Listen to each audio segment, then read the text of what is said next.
We have members of staff here in the Vera room and on Zoom. And we are also expecting our attorney, Scott Holcomb. Have not seen him join yet. And we do have a guest, Angela Cody from Coconino County on the line. Angela, are you with us? Oh, yes, I am. Do you mind letting us know what capacity you're joining the meeting?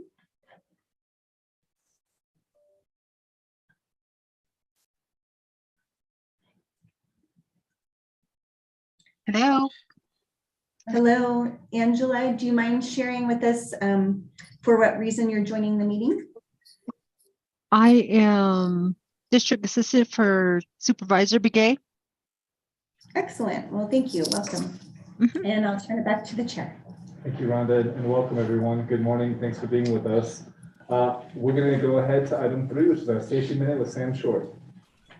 Thank you, Mr. Chair, members of the board. The safety minute for this time of November is driving in a winter storm.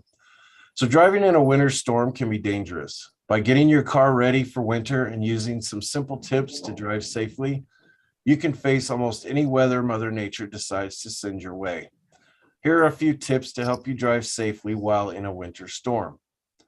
If possible, do not try to stop while going up or down a hill. While driving on a grade, you should significantly reduce your speed in case you need to stop. If your vehicle starts to slide, steer into the direction of the slide. This will help you to stay in your lane without overcorrecting. Increase your following distance by 8 to 10 seconds. Accelerate and decelerate as slow as you can. Increasing your following distance will greatly assist you with this. Ensure you have the proper tires for the conditions. If visibility is severely limited, pull off the road to a safe place and do not drive until conditions improve. Avoid pulling off onto the shoulder unless it is an absolute emergency. Limited visibility means other vehicles can't see yours on the shoulder of the road. Please follow these simple steps to keep yourself safe during our winter storms this year. Thank you and welcome to the November board meeting. Thank you, Sam. Great insight and very important information. So now we have our call to the public, item number 4. Excuse me, Chair. Yes, please. Director Williams did just join us. Oh, welcome. Very good. Thank you, Vice Chair Williams, for being here. Morning. So, good morning. So call to the public. My understanding is there's no public comment currently, is there? Oh, we do have. I think we just had 3 perfect. members of the public walk-in. Yeah, so if folks would like to fill out that card and turn it in, we'll give you a minute to do so. And then they're given 3 minutes each. Yes, unless there Quiero was a- llevar esos paquetes, o los voy a poner ahí atrás para que no se miren tan feo. Director Vasquez, can you translate that for us? Oh, sorry. Just say how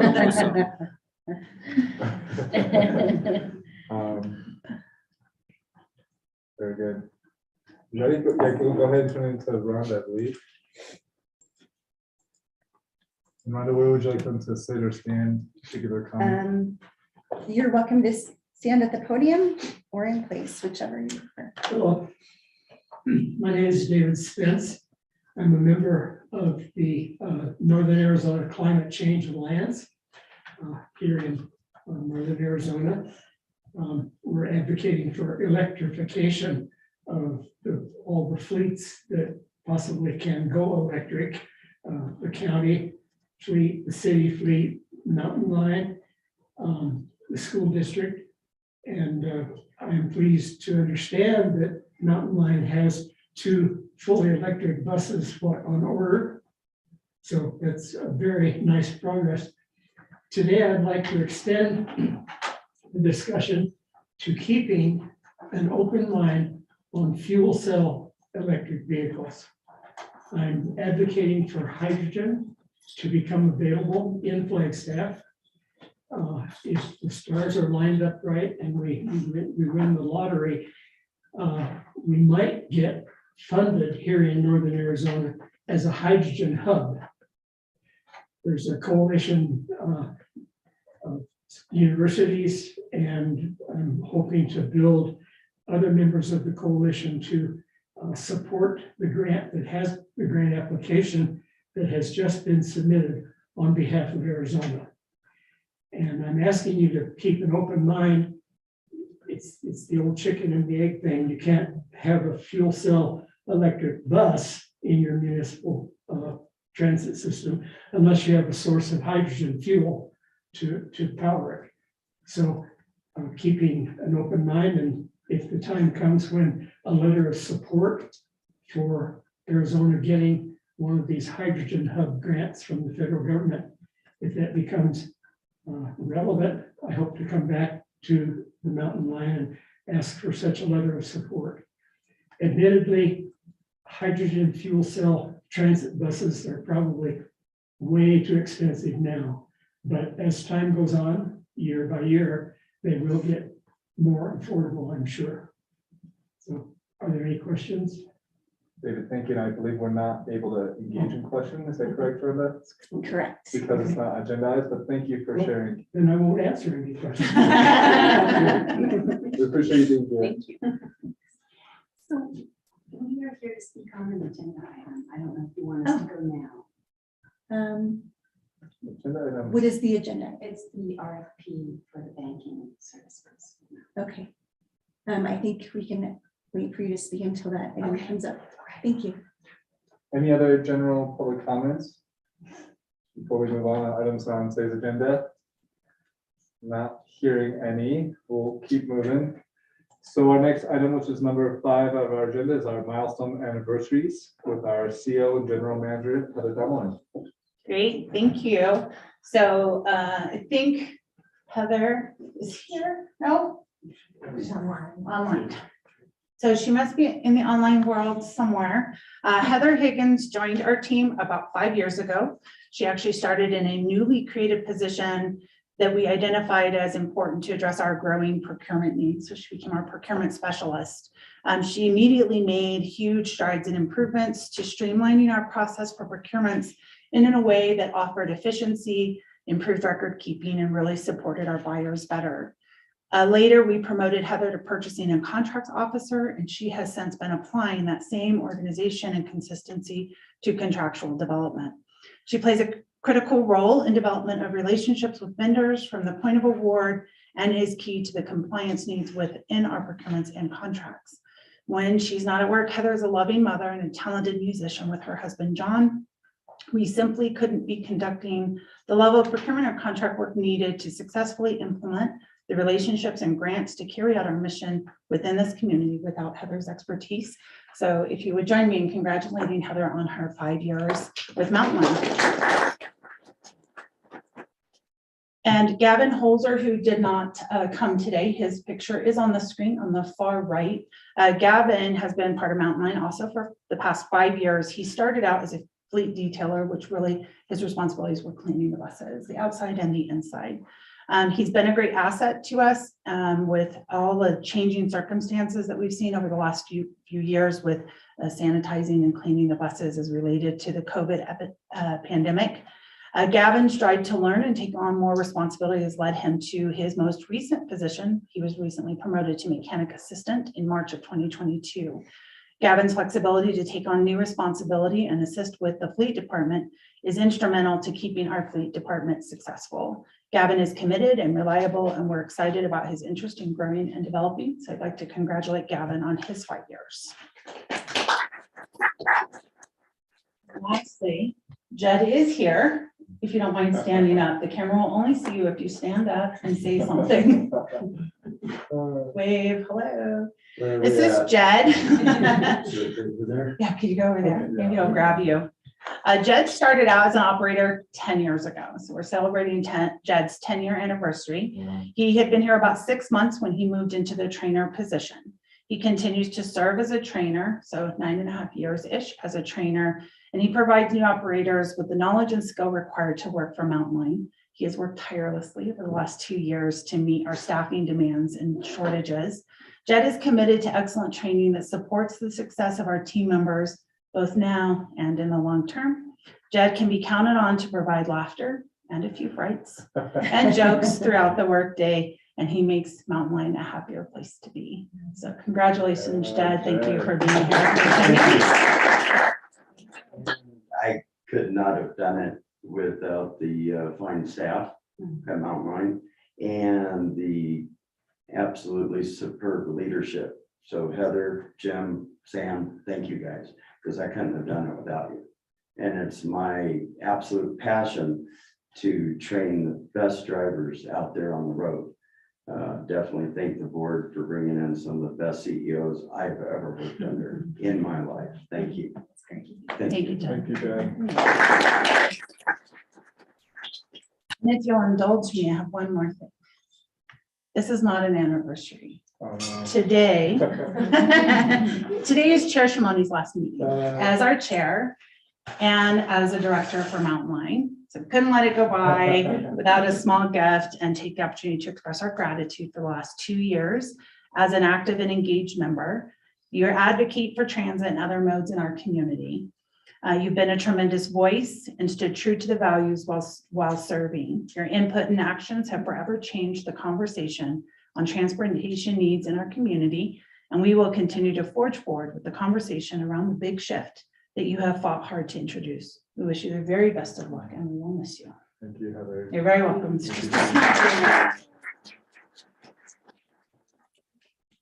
you so much. Thank you. I wasn't expecting that. I appreciate it so much. Thank You're you. welcome. And that's all I have for milestones. I appreciate it. I'll just say it's been a real honor to be part of this team and this board, both as an alternate and as the chair, and just help the team move forward and progress with all the hard work, especially throughout COVID. It's been a roller coaster, but as Jed mentioned, it's really a great team and great leadership. So thank you all, and it's been fun working with you all. Thank you. So moving on to next agenda item, approval of our minutes. It's both our regular minutes and our board and tax strategic policy advance. Directors, does anyone have any comments or questions? And if not, I would appreciate a motion. I'll move to approve the minutes. Thank you, Director Mayor. Is there a second? I'll second. Director Sweet beat you to it, Vice Chair. Motion from Director Mayor, second from Director Sweet. Any further discussion? All those in favor say aye. Aye. All those opposed say motion. That motion carries. Thank you. So item number 7 is our Sedona Transit presentation, which I believe we are skipping due to Robert's inability to be here. But Robert was able to present to the TAC, and it's a great discussion that we're looking forward to having at the board level. Anything else on that topic? No. So we're down to our discussion action items. So item number 8 is the approve the updated strategic plan and adopt the 12 to 18 month work plan. Staff recommends the board of directors approve the revised 2020-2025 strategic plan and adopt the 12 to 18 month work plan. Heather. So nice to have you in the room. So today is a culmination of the discussion we had in October about do we update our 2020 to 2025 strategic plan to update the work plan items. And so what I have for you today are several objective changes that we would like to propose, as well as a quick review of the work plan items, which hopefully all of you have had an opportunity to review. And I'll just remind you that there was an updated version that was sent yesterday around 3:30 in the afternoon. And really that's thanks to Carol Covington, who serves on our Transit Advisory Committee. She was great about going through it with diligence to help us update some grammar and some words so that really it reflects the intent of what we wanted to say in that work plan. So there are, I think, 5 objective recommendations. Goal 1, you can see on the screen, initially this goal, one of the objectives under this goal had the language customer first. We are recommending that we remove customer first.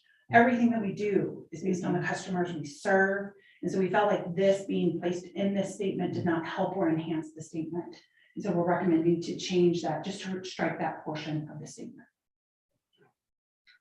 Goal 2, stewardship of resources. We previously had it worded to say, demonstrate our pride. We really wanted to emphasize what that means. It's really about the pride we take in these deliveries. And so we have modified this statement as well. This is a recommendation from the Transit Advisory. Goal 3, investing in Mountain Lane workforce, changing the word develop to enhance. The comment from the TAC was, it sounds like we don't have a workplace culture, and we do. We just want to continue to build that out and improve it. And so we have modified that language accordingly. Goal 5, community engagement. Again, another comment from the Transit Advisory Committee that we don't actually have the power to ensure that we have these results. So it's really about encouraging active participation. And then the last one was just to clarify that the 5-year plan, which is really the 5-year transit plan, which we're currently calling Flex Step in Motion. So remember, this was adopted in 2020 when Flex Step in Motion didn't exist. But to clarify this, so there was no confusion that this is not referencing the strategic plan itself, but a separate initiative. Any thoughts before I move on to work plan items? It feels like it's best to pause here. Directors, any comments or questions? Just maybe we're good. We're good. Great. So I won't read through them because there are a lot of them, but staff here have spent a lot of time working on how do we give you, the board and the Transit Advisory Committee, measuring things that we can bring back to you to say we are making strides to satisfy this objective under these goals. And so there are detailed bullets within each of these sections, and I will just briefly recognize Kate Morley has led setting the work plan items for service excellence. And so she looked at all 3 of these objectives, updated either what was there or came up with new.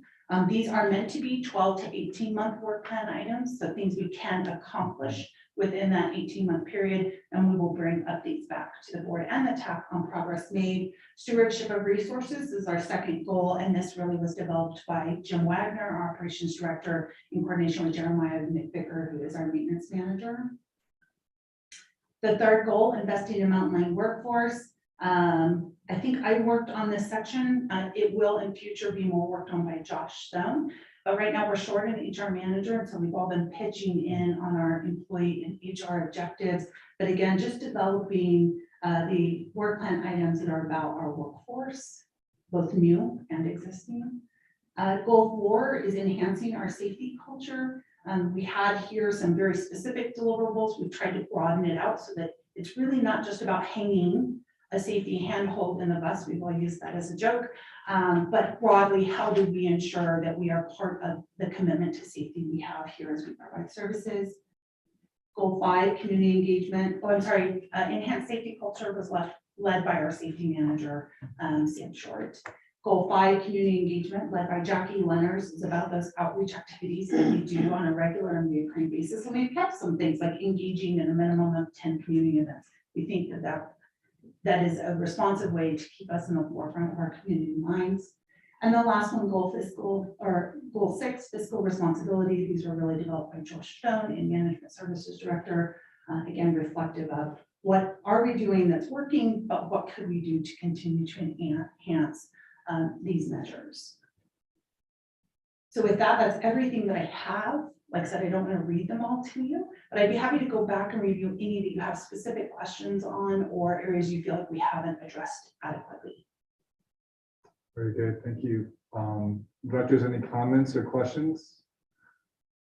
I'll go ahead and start us off. Can you go back? I think it was goal 5 around, I think, public outreach, community engagement.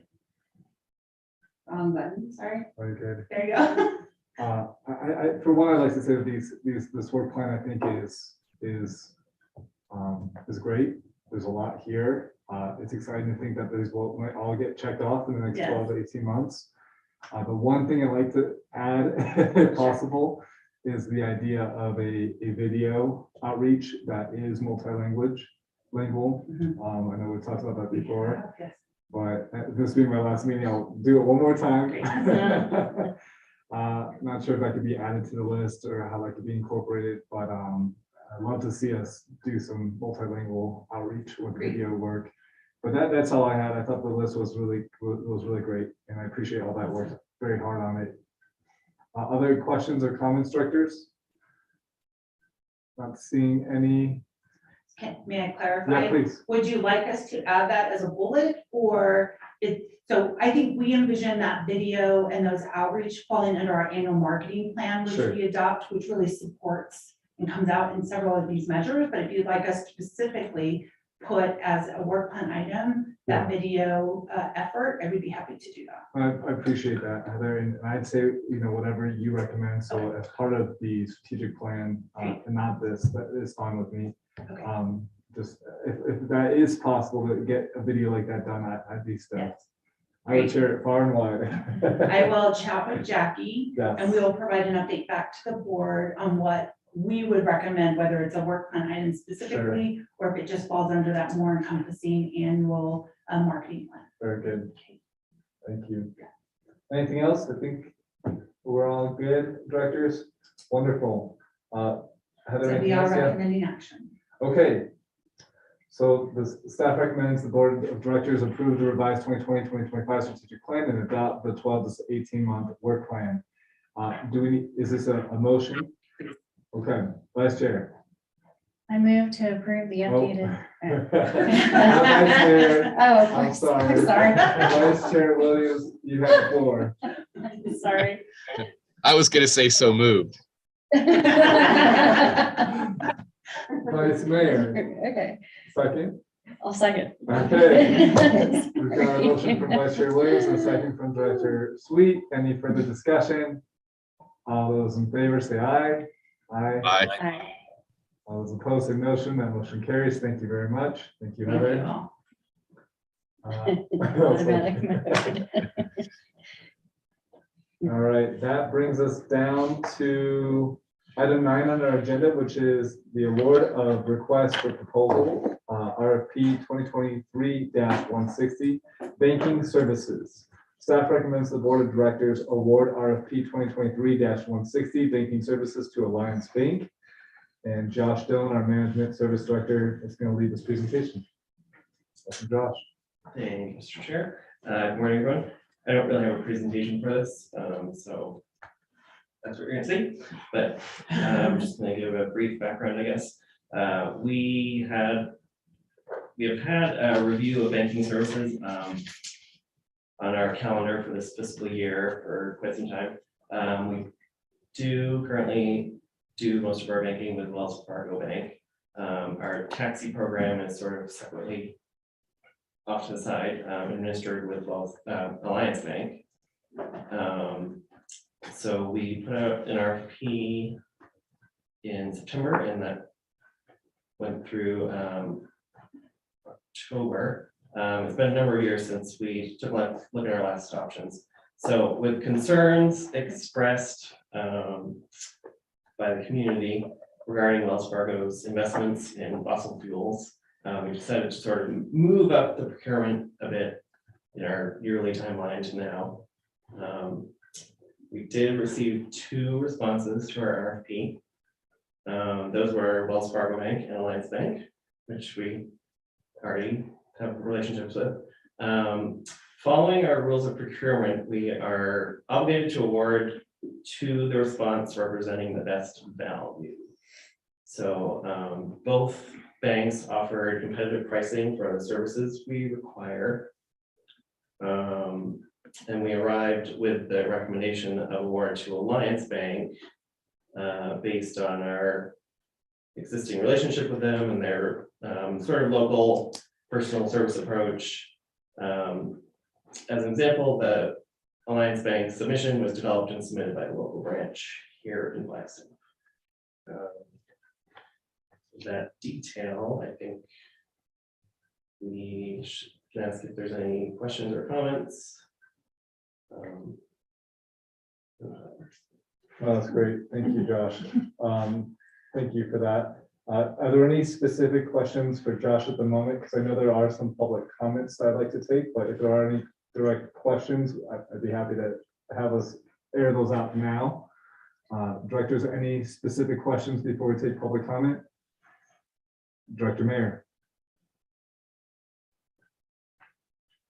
Thanks for your presentation. So I just wanted to ask a clarifying question. So you mentioned that this item was something that would be on the agenda anyway, or is it specifically because of the public request regarding Wells Fargo's investment in fossil fuels? It would be on the agenda anyway. At some point this year, we just moved it around a little bit. We usually try to evaluate most things maybe once every 5 years, depending on what the service is. So it was time for this particular item, and we just moved the timeline out of it. Okay, by how much was that timeline moved up? It probably just would have been in the spring next year. I'm sorry. I It didn't. would read have it. just been in the spring next year, sorry. Okay.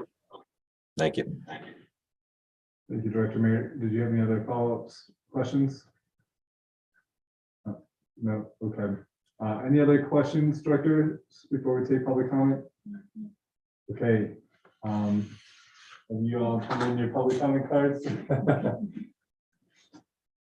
Come on up.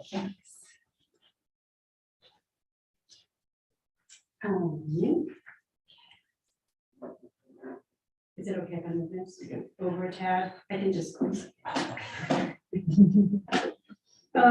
I will apologize for being late. I took the bus. Yay! And I missed the first bus. I think it was my home.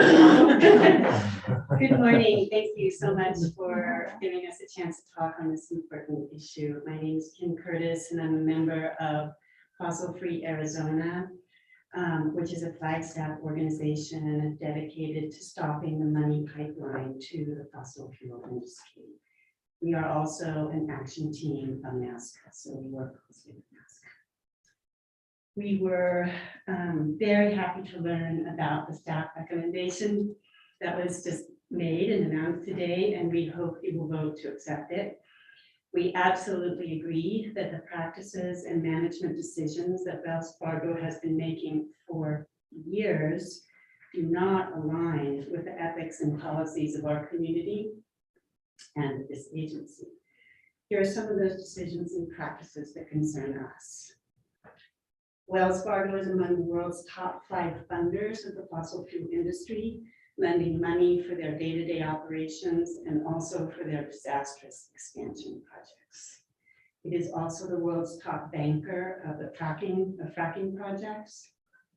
In 2021, Wells Fargo spent $20 billion more in financing the fossil fuel industry than it did the previous year, the largest increase by any bank in the world.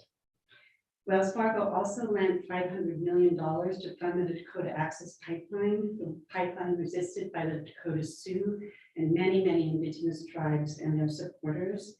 And it paid nearly $200 million in a case brought by the Justice Department for steering Black and Latino borrowers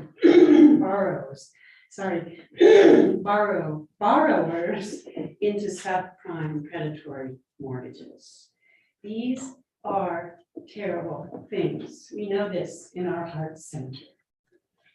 Wells Fargo is not a bank whose practices and values align with a county government committed as it is to being at the forefront of addressing the climate crisis, or with a city government that has declared a climate emergency and whose climate neutrality plan explicitly embraces serving vulnerable communities first in its climate policies and practices. This is not a bank whose record aligns well with the values and aspirations and determination of this wonderful community we share. Please, we urge you, vote to accept the staff recommendation. Thank you. Thank you, Kim.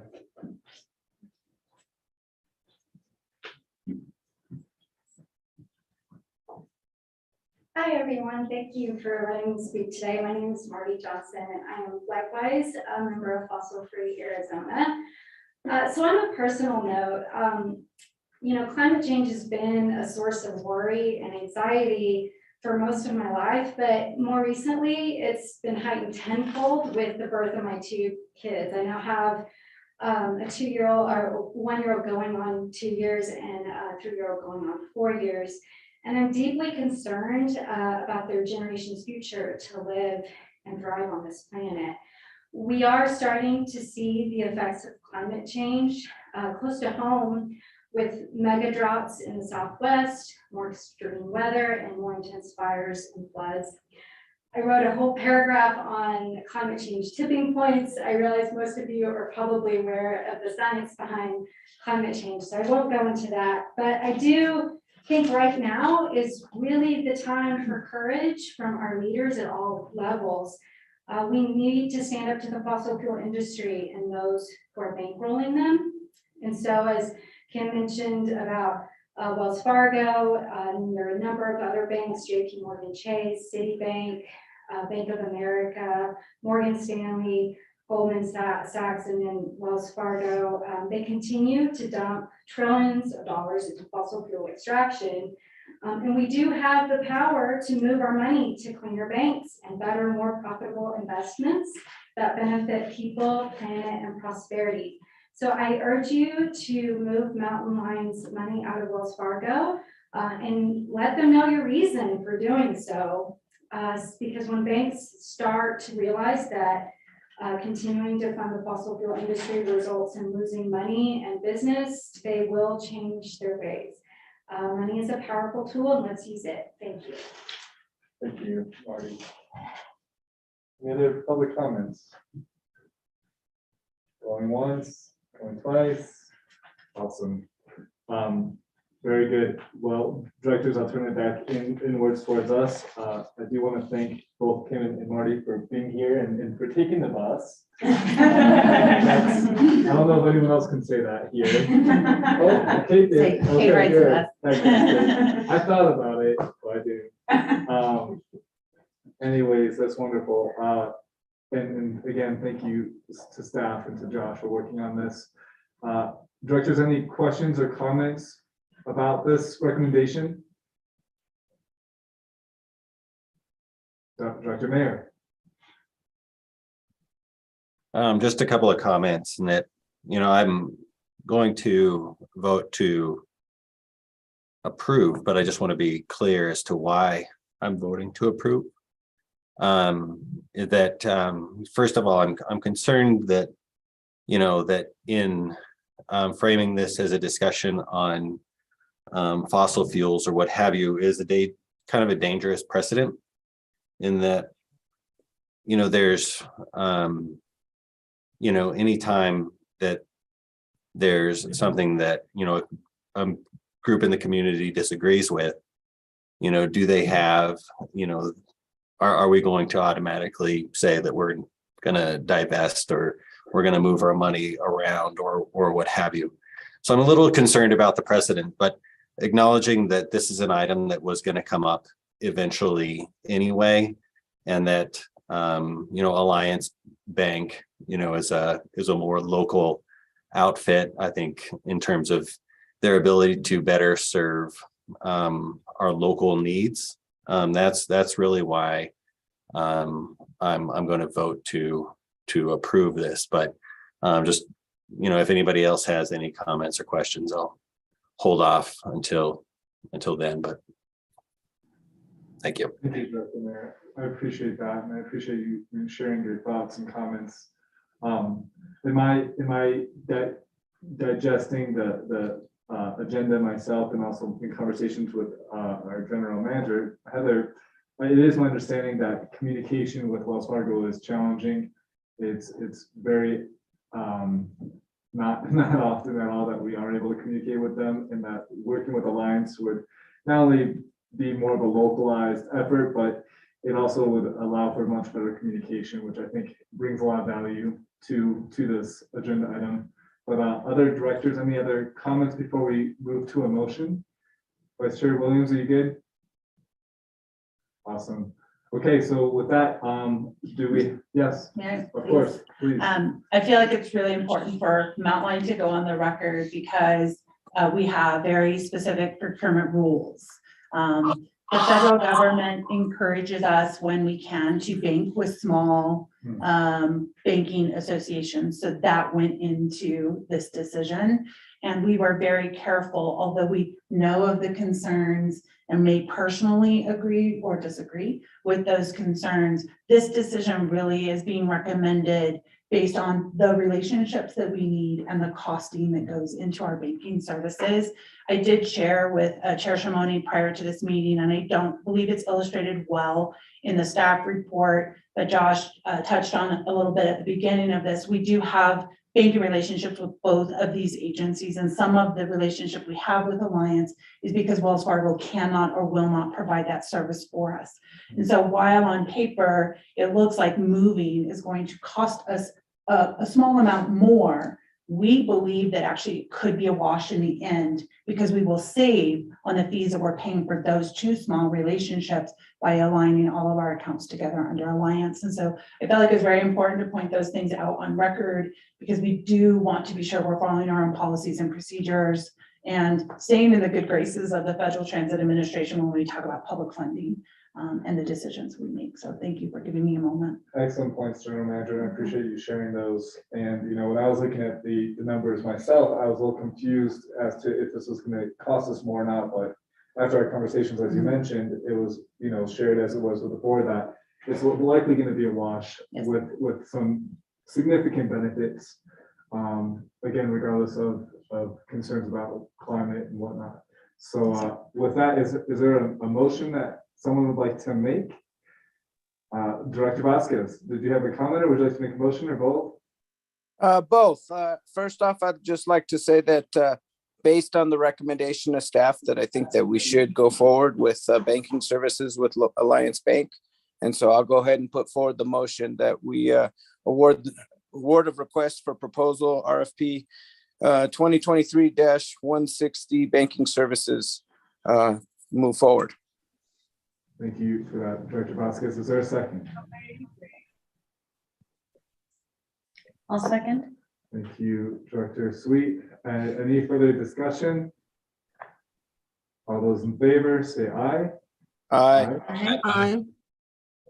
All those opposed, say motion. That motion carries unanimously. Thank you so much. This is a big deal for our community and for Mount Mine. And again, thank you to our community members who have been engaging in this process and helping lead it to a certain extent. We're going to move down to our next item, which is number 10 on our agenda, which is our proposed service changes for January 2023. Staff recommends that the Board of Directors approve the recommended service changes for implementation in January 2023.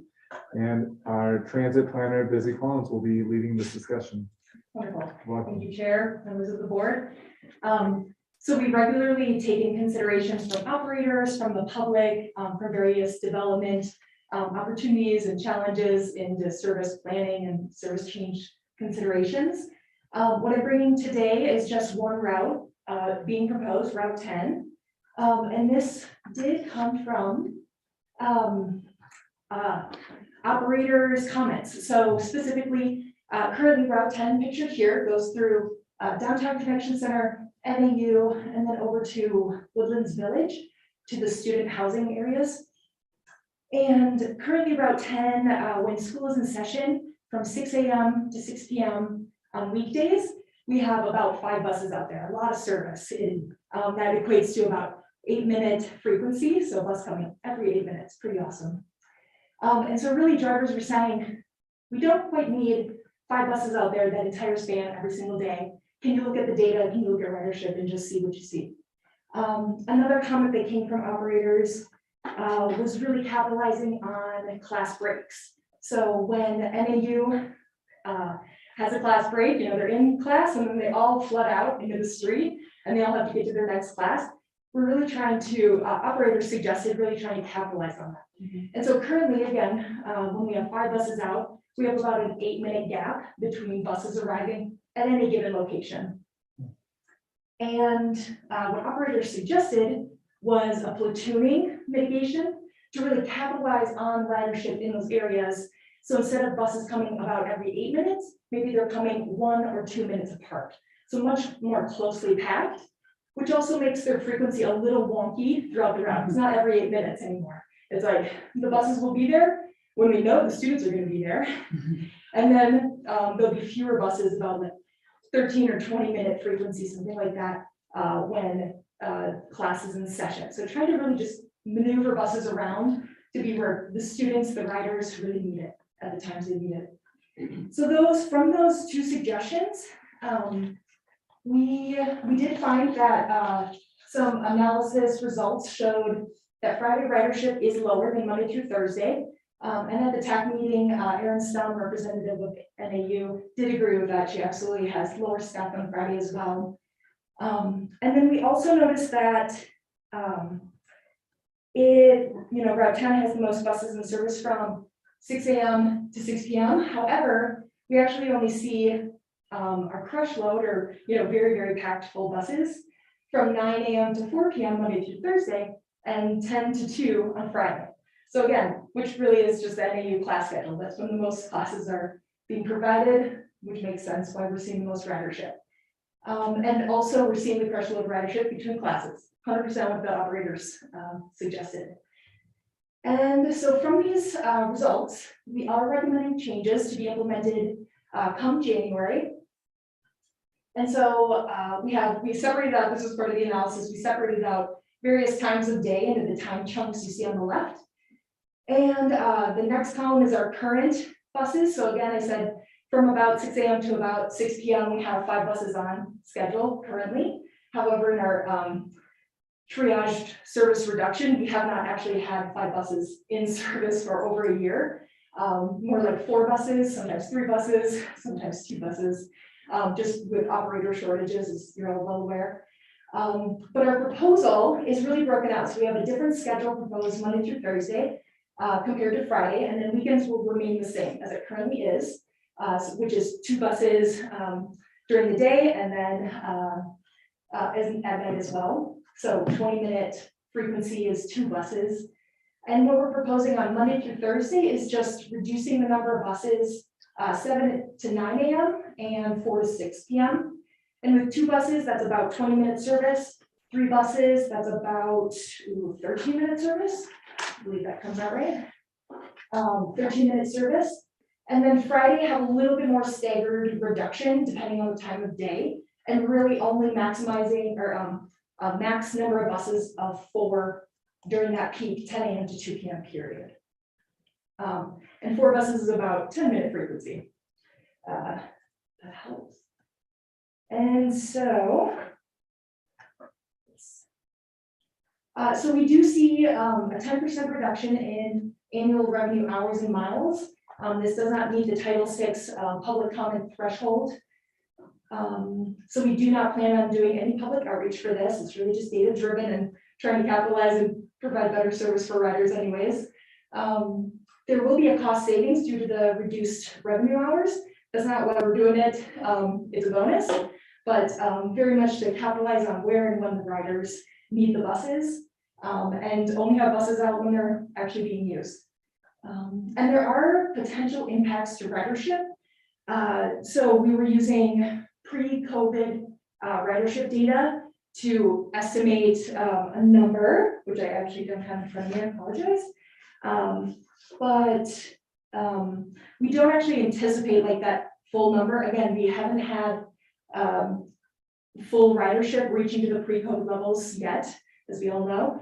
And really, we think we're still maximizing bus service when and where the students are. While we're not planning to platoon the concept immediately in January with these proposed changes, we will continue testing it. It's not fully baked, so we just want to make sure it's going to work great. All our staff know what to do before we implement that. So we'll continue to monitor impacts on ridership, Route 10 after this is implemented, if approved by the board, and continue testing the platooning concept to mitigate that ridership impact and make sure that we're really attending to the crush loads when and where they are. And so if approved today, I'm looking for a motion from the board. We will begin updating printed materials.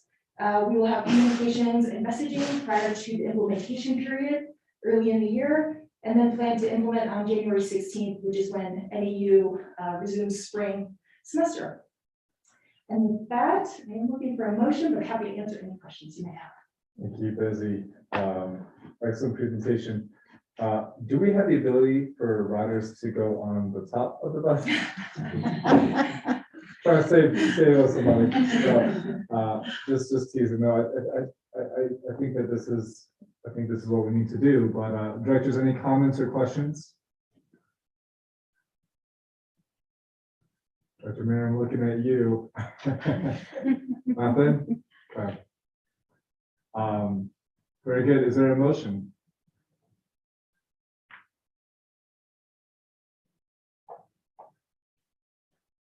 Dr. Sweet. I move to approve the recommended service changes for implementation in January 2023.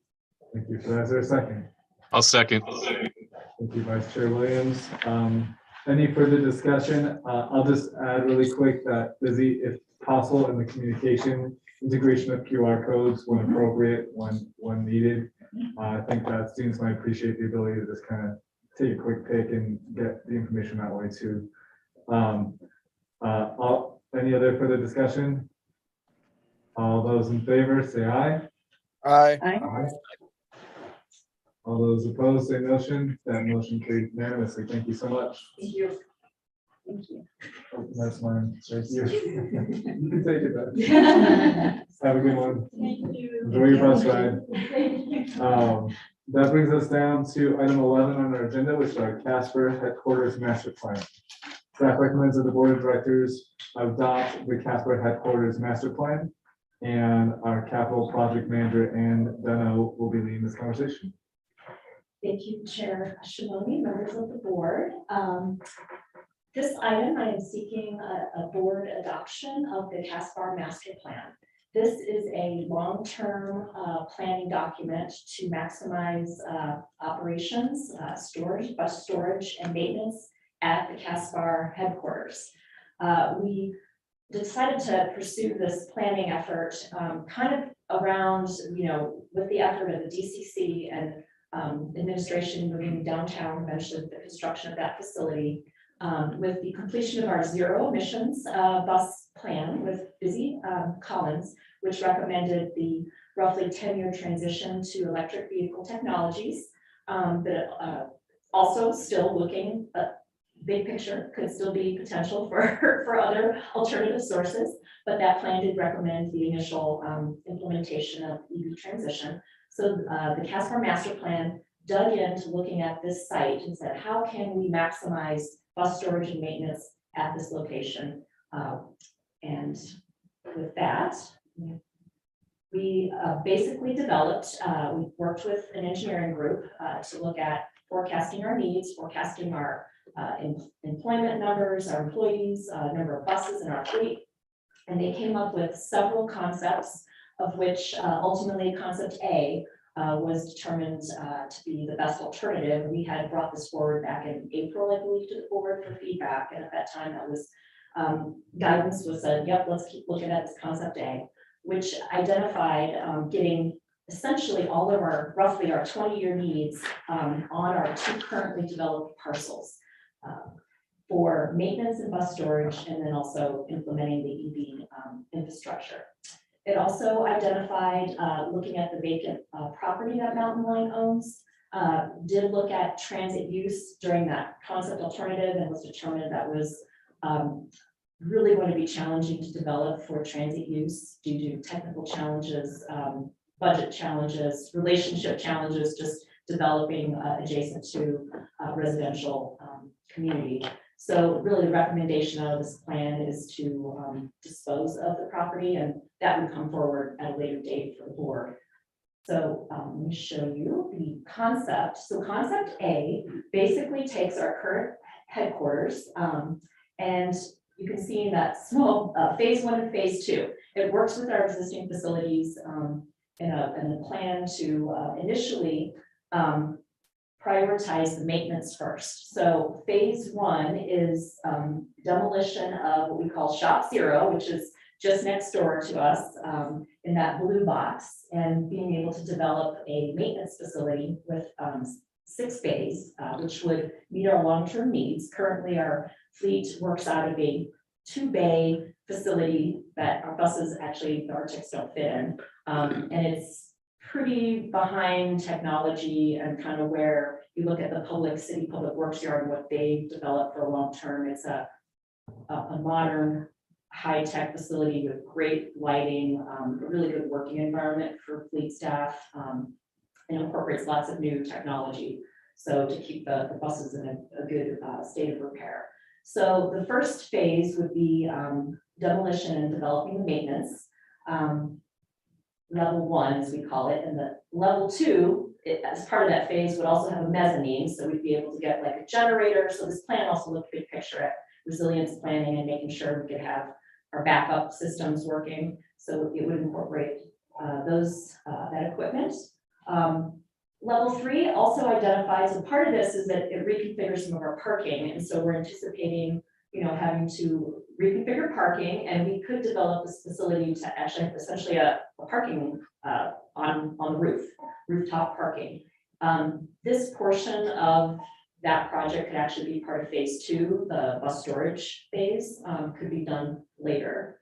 And then finally, phase 2, which would be triggered when we essentially are out of space with the addition of, I believe we could get 2 more new buses or 3 more new buses before everything has to start getting parked outside. We would actually be able to get a new bus storage facility where we're sitting right now in this building, and we would demo the administration side and build out the site. And as part of that, then of course, there's a little bit of office space type needs that would be on the second floor of that facility for a few offices, along with the parking. And here's a little cross section. It's actually pretty elegant. The HDR was able to kind of get it into, you can see the blue is the initial phase maintenance with the different levels with the parking, and then the bus storage and that kind of the reddish orange. It all fits really tightly, but well on the site. And so with this, the next steps is we did put in for a grant. We haven't heard back yet for final design of phase 1 maintenance. If that is awarded, that's actually in our current FY23 budget. So we would be able to pursue another task order with HDR to just move into final design in NEPA, which we would need to clear. And as part of the recommendation for Linda Vista, part of that effort would be to look at doing a lot line modification and work with the city on that, and then work with the board to seek approval if that's the direction to put the property up for sale or disposition next year. With that, I would welcome comments or questions that seeking board adoption. Thank you, Ann. Directors, any comments or questions about the plan?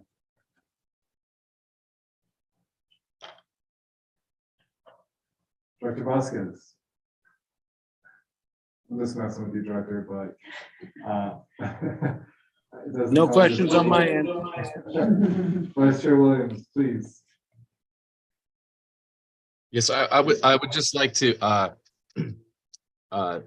thank everyone for the hard work they've put into this. I know this has not been an easy, smooth process. It's complicated, a lot of variables that need to be weighed into all of this work. And I just want to thank everyone at the Mountain Line for their hard work and dedication to this. Thank you, Vice Chair. Any other comments? Yeah.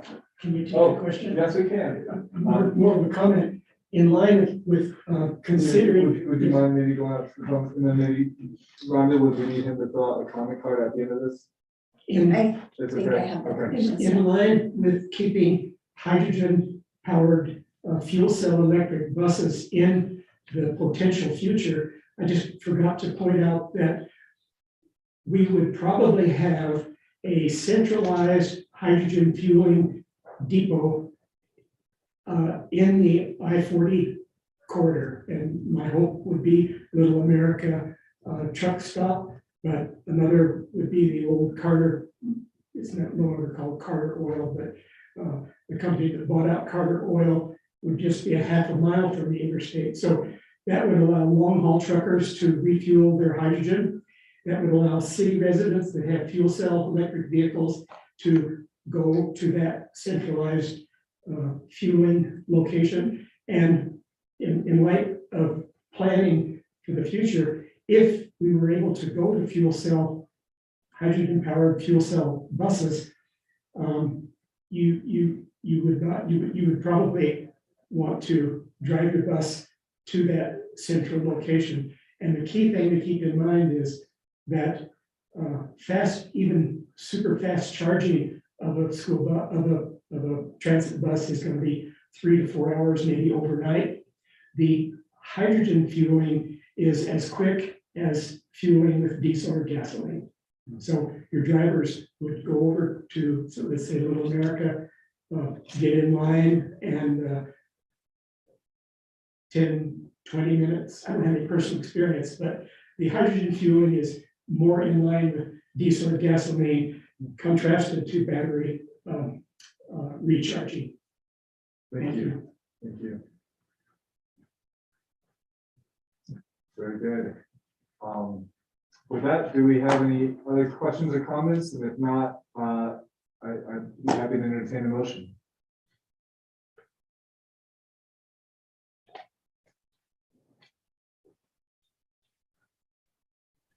Dr. Mayor. I'll move to approve the Casper headquarters master plan adoption. Thank you for that. Is there a second? I'll second. We have a motion from Director Mayor and a second from Director Sweet. Any further discussion? All those in favor say aye. Aye. All those opposed say motion. That motion carries unanimously. Thank you so much, Ann. Keep up the good work. Very good. That brings us down to item number 12 on our agenda, which is to review the budget process and kick off the fiscal year 2024 budget. The board may provide direction, but there is no recommendation from staff at this time. Josh Stone, Management Services Director, take us away. Thank you. Sorry about that. Thank you.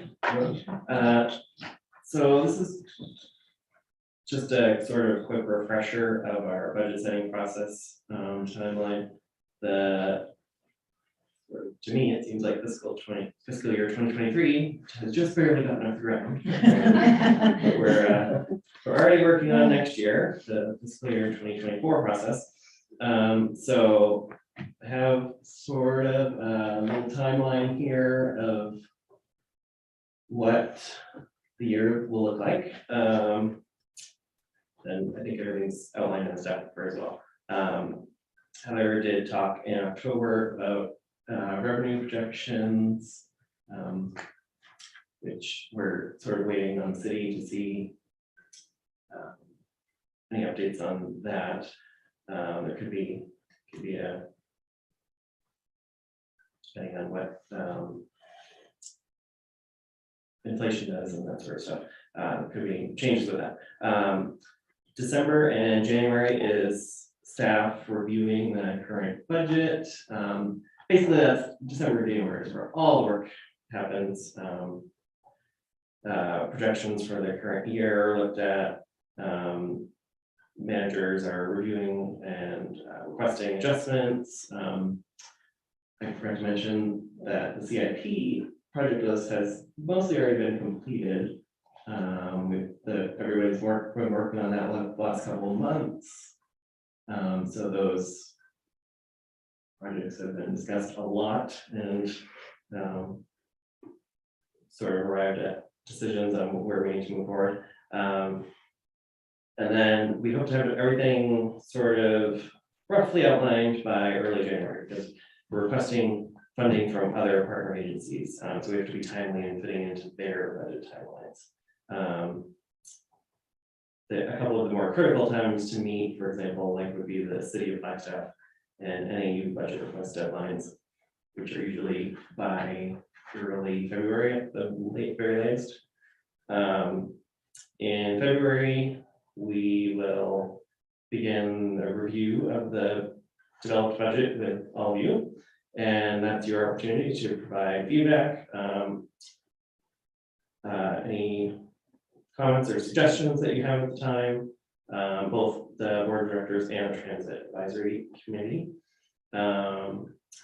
February will include a review of the workforce budget and any priorities we're seeking to address in supporting staff with that budget. In March, we'll review the overall operating budget. April, we'll have a review of our capital projects and the budgets for those. April is also usually the chance to submit any last minute revisions or carry forward requests to the city of Flagstaff for projects budgeted in the current year, but not yet completed. And then May is a presentation of revenue. Once we've budgeted everything, and to demonstrate what we're gonna pay for everything. And June will be a little bit of wrap up and requests for the board to approve. So throughout the whole process, we kind of invite any feedback from the board and TAC. Some of the items to be reviewed, are on screen. We sort of try our best to review major changes and the reasoning for them. We'll review the proposed pay plan for the next fiscal year. Currently, we have a compensation study underway. So some of those suggestions will likely land in the workforce part of the budget. So I guess my request for today is mostly to check in, make sure everyone thinks that they will be able to be confident and well informed when it comes to time to adopt the budget in June, based on the timeline and what you will receive throughout the timeline. Excellent. Sorry, keep going. Yeah. Was that it? Yeah. Okay, very good. Thank you, Josh. Directors, what are your thoughts about the timeline?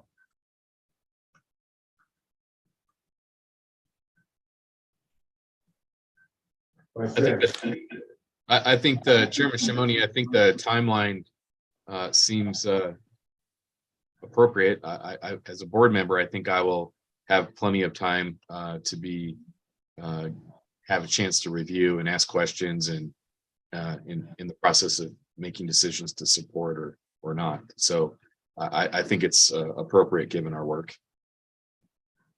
Okay, thank you. And Josh, is this the same timeline as years past? Yeah. It's not that much has changed, right? Not much has changed. Okay. Any other comments about the timeline or questions? Not seeing any, and I know there's no direction needed, I don't believe. So, Josh, are you all set from us? Very good. Okay, thank you so much. Looking forward to 2024. That brings us down to item number 13 on our agenda, which is our tax business or economic development member appointments. Staff recommends the board of directors consider appointing a business or economic development representative to the TAC effective January 18th, 2023. Rhonda. Thank you, Chairman and members of the board. We had one person respond. Yes. We did put out a letter asking for letters of interest to 6 organizations.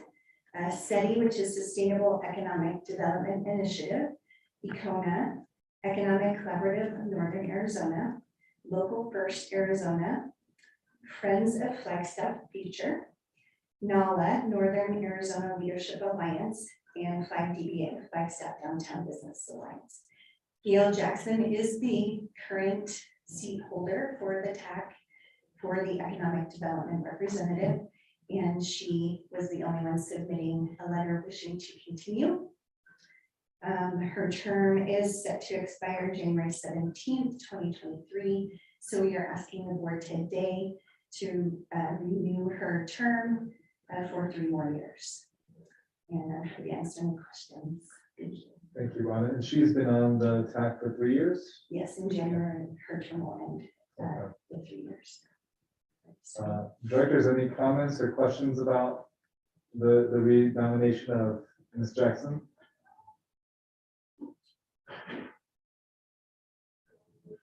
I'll just say that, you know, I appreciate Gail's service, both to our community through ECONA and on our TAC. I think she could provide a a means to communicate to the business community that is very appreciated. And I also learned that we have a position on the Kona board. So I think that that level of communication is really worthwhile for us as we move forward as a community on all these big things that Mountain Lion is working on. So I feel good about the nomination, but directors, are we looking for like a motion or? Okay, Yes, to approve her next term. very You good. see that? Are there any other comments or questions? And if not, entertain a motion.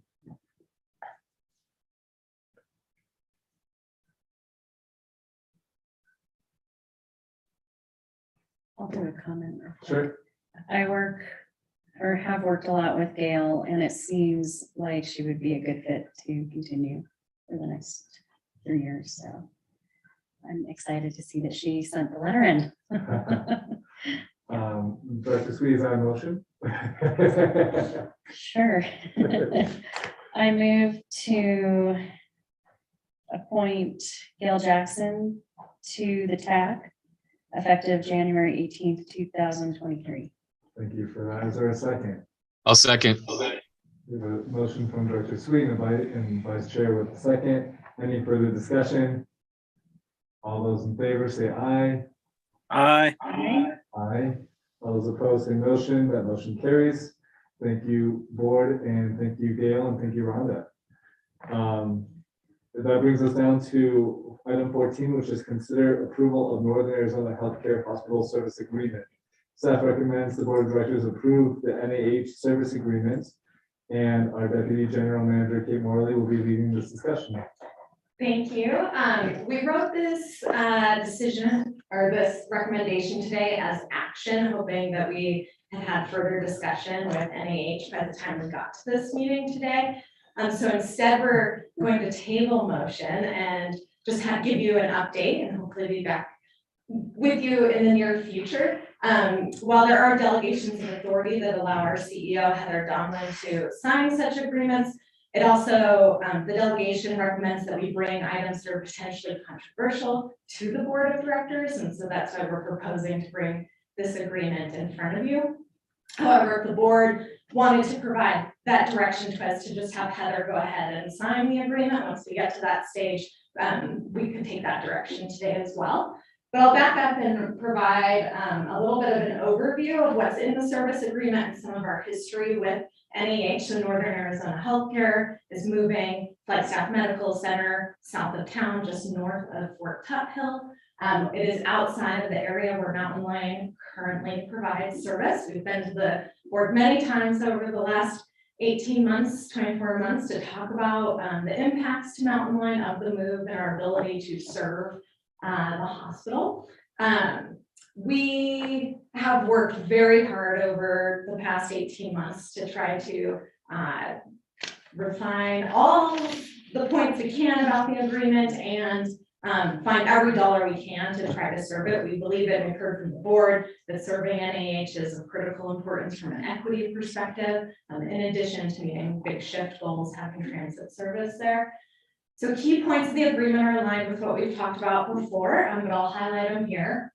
So the hospital is going to develop in 2 stages. They're constructing the whole facility at once. However, they expect the ambulatory center to be done first, about a year before the rest of the hospital is done. This is not the big sticking point for Mountain Lion. It's not the ambulatory center. So we provided a couple options to NAH on how we could serve that. And I'll go through the budget with that with you in a moment, but it is written flexibly currently that we could change how that particular phase is served. What we've all agreed with and what we believe NAH has agreed with is that the hospital itself, when that main facility opens, should be served with 20-minute service, bus service. How we pay for that is still where we're negotiating, but I think everyone's in agreement that's the right service level. So after really going through the budget as deeply as we can and trying to contribute as much partnership as we possibly can to 20-minute service at the hospital, what the service agreement asks for is 2/3 of the direct operating costs of the route. So we have come forward and said we will find ways to pay for all the capital. So that's several $1 million in buses and then bus replacements 15 years down the line. It's the bus stops as well. And then we also believe that we can pay for 1/3 the direct operating costs. And the reason that we believe we can do that is we can adjust service on 4 and 14, which are the two that do loops on Lone Tree and Milton. We don't need to run duplicative service down Milton, so we can get creative about the way we're running that and basically pull a bus from 4 and 14 while maintaining service to areas, service frequency to areas, and putting that bus towards the NAH route. So that's why it takes 3 buses to run a 20-minute service. We think we can bring one of the buses to the table for operating. We also put in the agreement that we are willing to ask council if they are willing to ask the voters to pass a tax to fund this. It is not Mountain Lines. Mountain Lines doesn't have the ability to put a tax on the ballot, but we suggested we are willing to ask council, the city council, to ask that question.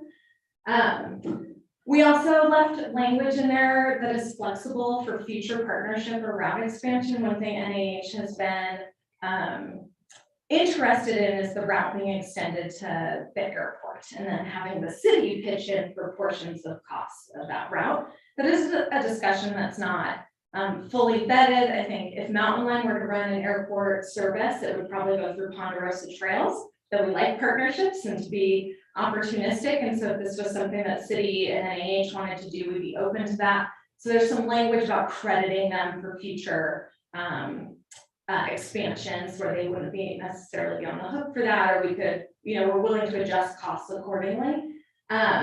And then also a guarantee that if we start adding more service beyond 20 minutes, that wouldn't be NAH's responsibility. So it's our expectation that NAH will spur a lot of other development in that part of town. The regional plan amendment will allow for that. And so eventually 20-minute service may not be adequate, right? We might need a whole second route out in that area, or we might need 15-minute service or 10-minute service. And what we're saying is that other associated development that would occur that would trigger additional service won't be NAH's responsibility. I will say some of the feedback from the TAC is that there was a lot of wiggle room in this agreement, or things weren't quite clear.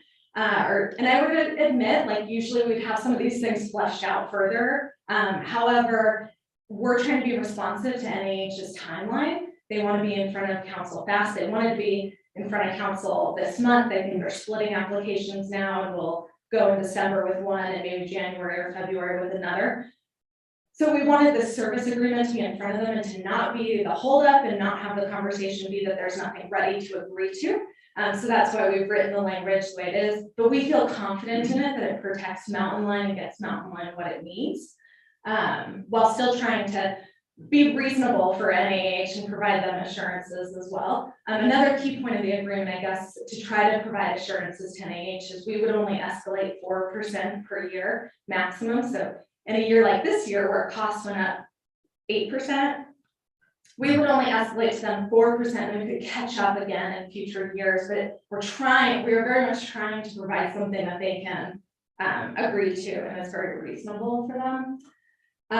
So those are the key points of the agreement. And then attached in that agreement, I wanted to show you and talk through this Excel spreadsheet that was based on something that NAH asked for. So they asked for their proportion, they wanted to only pay for their proportional share. They suggested their proportional share was the geographic extension of service.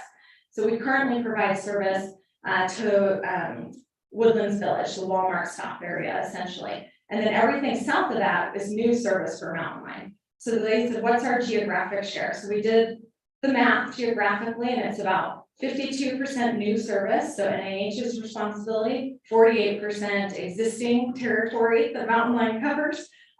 So 48% if we were to use that proportional share as proposed by NAH. And then they asked us to show that they weren't overpaying. So this is essentially the math we did. The 3 columns are 3 different scenarios. The hospital section on the bottom, so line 21 to 32, remains the same in all of them. It's the same service level. It changes a little bit based on what we're doing in one. Again, that's the core issue for Mountain Line, is how are we serving the hospital. The columns above are the different proposals we've provided to NAH for the ambulatory center phase, and then how that math kind of plays out. So the columns most on the left, that's if we just start with fixed route. We start with 30-minute service at the ambulatory phase and move into 20-minute service at the hospital phase. The middle column is as if we were to run a micro transit service, either from the from the DCC along Milton Road down to the hospital. The idea there being if we were to provide micro transit, Mountain Line would be interested in still trying to keep a 2-seat ride for people from the east side, so connecting into the DCC, but it makes for the micro transit trip to be longer. So it's a little bit more expensive than the micro transit NAH is more interested in, which is the third one, which is where micro transit would just pick you up from like Woodlands Village or the bus stops on 4 and 14 that are very far south. Mountain Line doesn't love that as a solution because people on the east side of town have to ride the bus to the downtown connection center, connect to a new bus to get to Woodlands Village, and then wait for micro transit to get out to the hospital. So it's not our preferred, but again, this is where we're trying to be flexible in getting to the 20-minute fixed route once the hospital is open. So you can see there's different cost implications for NAH and Mountain Line. The punchline on all the services, if you look at lines 35 through 37, is we're at about 80% Mountain Line responsibility and about 20% NAH responsibility. If you look at the map this way, and again, the geographic proportional share was about 50-50, a little bit more NAH and a little bit more Mountain Line. So we believe that we've demonstrated that we've come to the table with a very fair proposal for NAH. Direct costs again are the direct costs of operating the bus. It's the gas, it's the driver. We have a formula for that, and they are aware of the formula for that. And then we are proposing that Mountain Line would pay for all the capital costs and overhead. So portion of Heather's time, portion of my time, that is not something that we're proposing we would charge to NAH, and that's all in that formula that NAH is aware of. So I wanted to take time to talk through that, and I'm happy to, I know there's a lot of information here. There are some differences. I think Heather and I are at a place where financially to Mountain Line, it makes the most sense to just start with fixed route and move in. If you look at line 37, the impacts to Mountain Line, that's the cheapest option. And the reason is because we're investing in fixed route buses from the get-go, and the other ones we have to buy micro transit vans first, and then invest in fixed route buses, so that's why that's slightly cheaper. I think we're at a place where we don't want that to be the reason that a deal dies, but if the board has stronger feelings on which scenario or what we're open to, I think you can provide that feedback to us as well. So that's the overview of what's in the agreement. Like I said, we're not actually looking for action today because NAH hasn't signed. In fact, we provided this to NAH about a month ago, and we have not heard back from NAH on the agreements. We don't really have any sense of where they sit right now in terms of their willingness to agree. Heather and I have talked a lot about, is there anything else we can bring to the table? And I think we're at a place where we feel like we've really stretched ourselves as far as we can stretch ourselves with the current proposal.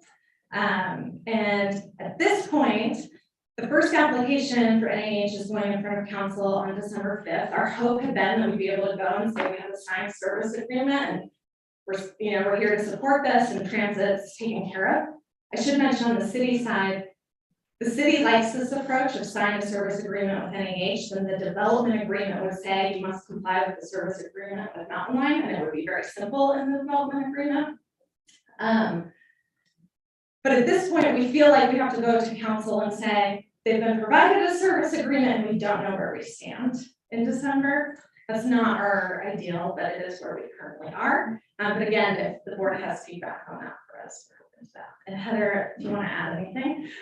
Is it really, the only thing that I would add is, we've asked to meet about this agreement 18 months. We've been talking about what the service look like, what will it cost, provide us with feedback, tell us what you can do, tell us what you don't like about what we're proposing. And we're still in the same place where we keep saying this is what we think is appropriate and this is how we would cost share. We've been in multiple conversations with Gentera on behalf of NAH, and so there has been some back and forth on that, but still no distinct, you're too high, you're too low, we like this, we don't like that, other than they only want to do the microtransit model, which as Kate said, we're concerned it's 3 trips to get to the hospital potentially. We are very disappointed that this week we did get a message back from Gentera saying that they are not even going to attempt to meet with us to review this agreement until after the December 6th city council meeting. We felt like that was a very intentional place and time that they chose to meet with us, which we find disappointing because, as Kate said, we really wanted to go and say, we've had a conversation and we support this. We really feel confident that transit is part of their plans. I don't know that we can say that right now. That's our disappointment right now, is that they are definitely putting a conversation with us off until after the December 6th city council meeting, and we just felt like that was a pretty loud message. Oh, really? Do we have anyone from NH on the call today? Were they invited to today's meeting? They were not invited to today's meeting, to be fair, but we only heard from them on Monday as well. I mean, they all know, we tell them regularly that this is a reoccurring agenda item. These are publicly posted, but no, a specific invite that this is going to be on today's agenda was not sent to them. That's okay. And Rhonda, just to confirm, there's no one from NH on the call now. No. Okay. Yeah, this is really interesting. And so thank you, Deputy General Manager Morley. I appreciate your presentation, your work on this with Heather and the team. I can't imagine council supporting a rezone or any major steps on this project prior to having a transit plan in place. And council's expressed that over the past year of discussions on this topic.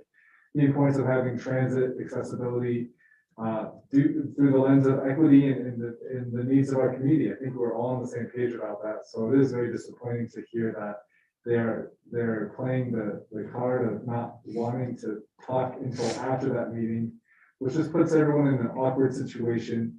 Because I think we want to see it through as a council, but we also want to make sure that it's lined up and that there's a good plan in place. I know in my personal conversations with them, we talked about micro transit as a interim first phase, but we also talked about that micro transit going to the individual's house and not picking up and dropping off at the Walmart down the street. That's not acceptable in my eyes at all.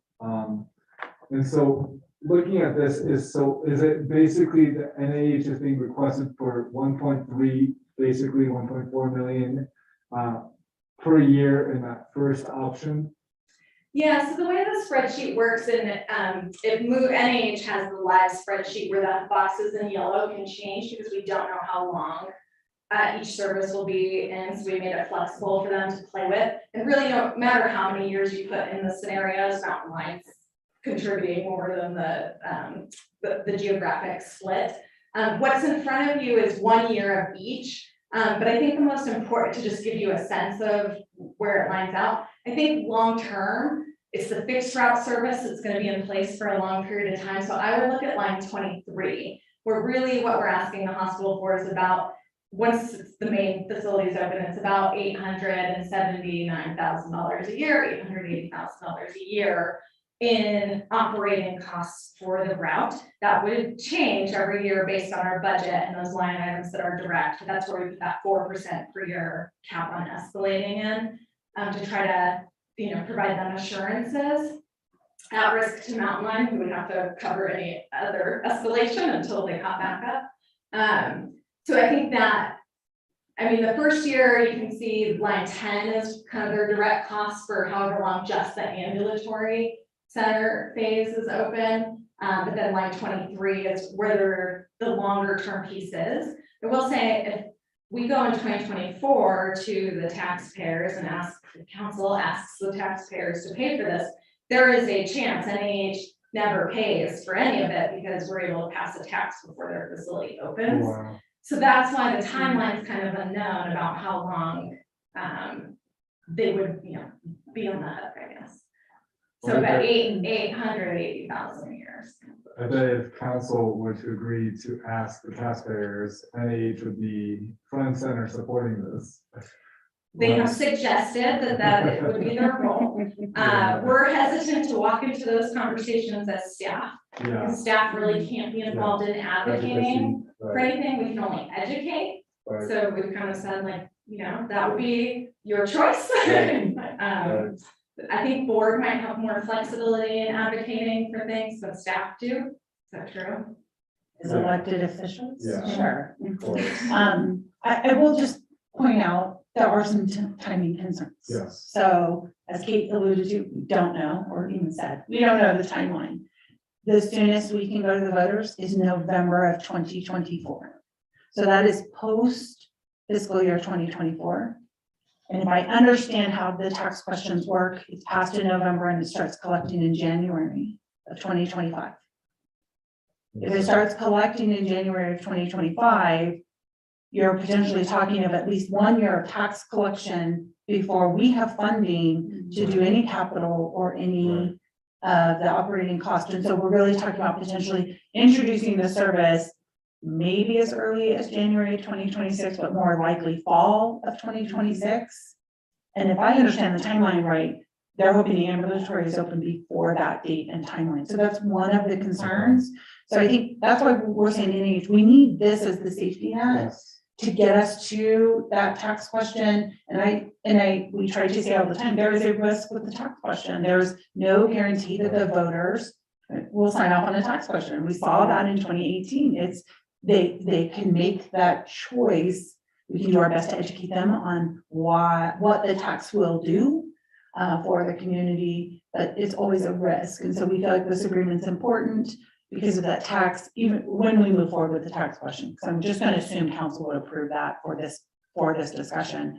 I mean, if they don't approve that tax question as voters, the service is still needed for the investment that's being made out there, for the access to medical care, for the access to these services that are available to folks who don't have a car. So I just wanted to point out some of the timing concerns related to that. I appreciate that. And that's about 30% of our population that doesn't have access to a vehicle. 68% of our riders say they don't have a car. Which is 30% of blacks out in Okay. total, I think. I don't know that number. uses that figure, yes. Okay.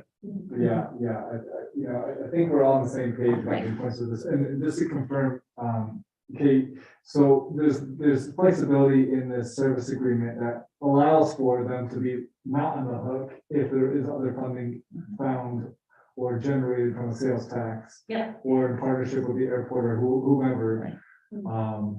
Okay. So I guess, directors, I'm curious to hear your thoughts. My thought is that we should definitely issue a letter of support of this service agreement and communication to be had before December 6th to come up with a clear plan. I don't know how council's going to react to this or respond to this if it's not in place, but I think that a letter might be appropriate from us. Does that sound like a decent approach? So get them to come to the table and talk to us? Yeah, we could do a formal letter, or we could pass along that we met today and the board would like us to have conversations prior to the council meeting. So that way we can provide a clear status update, ideally one that has a service agreement to council on the 5th. I have a question. I have a question. Yeah. So my question is, on the 6th, when they have this presentation, they come to city council. What's at stake for them? What are they presenting on? My understanding is they have two zoning applications where the council has some authority to ask for things. The first one, they split them now. Originally, they were going together, and now in December, they're going to ask for an amendment to a regional plan to allow for the upgrade of the activity center, essentially, that would allow a hospital. I forget which level it is, but that is a place where council can ask for things as in the change of the regional plan. Then in January or February, they're going to come back with a zoning amendment, which will include a development agreement, which is another spot where council can ask for things. Outside of that, the process becomes very administrative, and it's checking boxes, and the council no longer has opportunity to ask for things or weigh in past those two dates. Okay, and if I understood right, the council has requested for a transportation plan from NIH, correct? Yeah, council's waiting on this, I think, a few times, and I think most everyone on council, if I'm remembering correctly, has expressed support for transit to be part of this discussion and agreement up front and not an afterthought. Okay, then in that case, if I was the council, I would recommend that until you have that transportation plan provided by NAH, nothing moves forward in the things that they need for their zoning plans.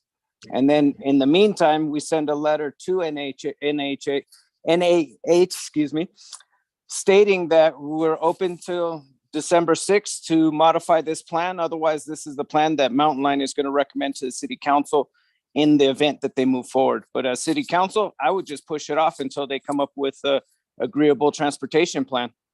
If they're going to make you wait for your transportation plan, you might as well make them wait for their zoning plans. Thank you, Director Vasquez. Director Mayor, give me 1 second. I just want to add one comment really quick. I'm wondering in between that first agenda item and the second agenda item, would it be something that could be hashed out between the two? Like if December 6th came around and for whatever reason we didn't have an agreement in place, could council say we are okay moving forward with the minor regional plan adjustment, but we expect there to be a signed agreement in place before the DA is approved? I would confirm at the city attorney's office, but my understanding is, yes, there's still opportunity to get it in the development agreement comes at the second stage, and so having it at that piece. I am not quite clear on the process is once a regional plan amendment is made, state law suggests that then applications aligned with the plan amendment would be approved. And so I'm not sure like how that plays out with having separated the pieces. State law would say your zoning should match your plan. So if you changed your plan, it would suggest that then you would support associated zone changes. Director Mayor. Thank you, Chair Shimoni. I appreciate the effort that staff has put into this. I know there's a lot of numbers and a lot of thought that are being considered. And I also understand that, in this discussion, there's, capital costs, operating costs, and what have you. Is there any discussion with the hospital in regards to almost like crediting the existing demand that will supposedly be reduced on the existing route to help support or help defray some of the costs in the development of the new route? Yeah, let me see if I can explain. I think there's going to be two different pieces here. So one, early on in this process, you may recall, we came back to the board, it was probably almost 2 years ago now, showing the impacts of if the proposal were to reduce services to support moving that funding to the new hospital site. And in our evaluation of Route 2, which is the major route that serves NEH, it is just one of many big ridership centers on that route. And we do have a map, and I can send it if that's of interest, but Coconino High School is a big ridership draw. Lockett has a ton of ridership on it. And then we also have the route connects out just to our east here, a lot of ridership there. We increased service on Route 2 in about 2016-ish. And we saw ridership go up about 30% when we did that. So it was at 30 minutes. We went to 20, ridership went up 30%. So we were very hesitant to drop back to 30 minutes. But that's definitely not aligned with our planning processes of wanting to get to 20 minutes or better.